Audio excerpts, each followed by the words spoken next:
हा खूप मोठा आहे का त्यांना माहिती आहे महाराष्ट्राचे सर्वसामान्य लोक आणि महाराष्ट्राचे मराठी पत्रकार त्यांच्याबरोबर आहेत, आम्ही त्यांच्याबरोबर आहोत।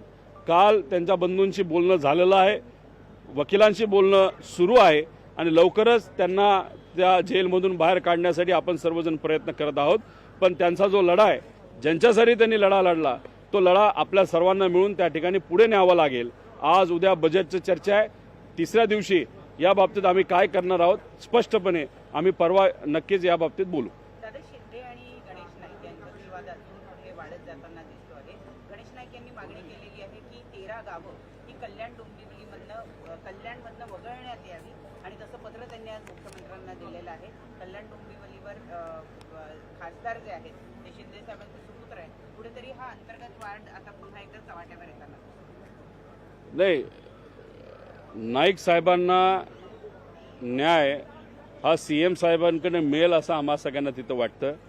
लोकांवर न्याय अन्याय होतो तिथे असं लोकांशी चर्चा केल्यानंतर आपल्याला कळेल, पण शिंदे साहेबांवर नक्कीच अन्याय होईल असं कुठेतरी चर्चा ही लोकांमध्ये तिथं सुरू झालेली आहे। त्याच्याबरोबर नवी मुंबईमध्ये एकनाथ शिंदे साहेबांच्या कार्यकर्ते पदाधिकाऱ्यांच्या माध्यमातून तुम्ही जर बघितलं तर तिथं मोठ्या प्रमाणात दबदबा हा तयार केला गेला होता।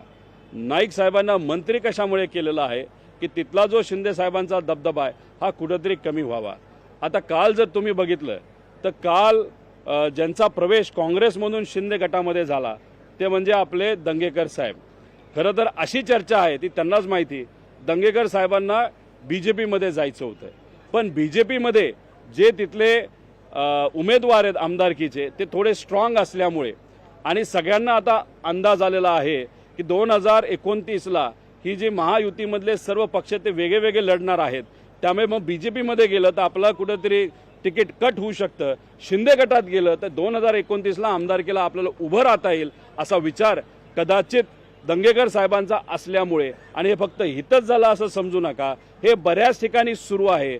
कोकणात सुद्धा एका ठिकाणी जिथं त्यांचाच उमेदवार आज निवडून आलेला आहे तिथं पर्यायी उमेदवार हा शिंदे साहेबांनी उभा केला आहे। कारण का काही असे नेते आहेत जे शिंदे साहेबांबरोबर आज आहेत पण देवेंद्र फडणवीस साहेबांबरोबर फार क्लोज आहेत असं समजलं जातं, त्यांना सुद्धा पर्याय शिंदे साहेब आज उभा करत आहेत। याच्यावरून एकच कळतं की 2029मध्ये जी लढाई तिथं होणार आहे ती फार जबरदस्त होणार आहे, फार ताकदीची तिथं होणार आहे। त्यामुळे त्याची सुरुवात महायुतीमधून आजपासूनच सुरू झाली असं आपल्याला म्हणावं लागेल।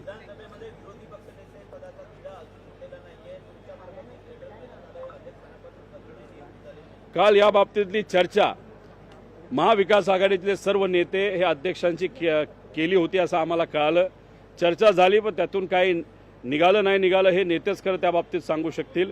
चर्चा काय झाली त्याच्यावर अध्यक्ष साहेब काय बोलले हे आमचे म्हणजे राष्ट्रवादीचे जयंत पाटील साहेब, आव्हाड साहेब, काँग्रेसचे नेते आणि शिवसेनेचे नेते हे नक्कीच तुम्हाला स्पष्टपणे सांगू शकतील असं मला तरी वाटतं। थँक्यू।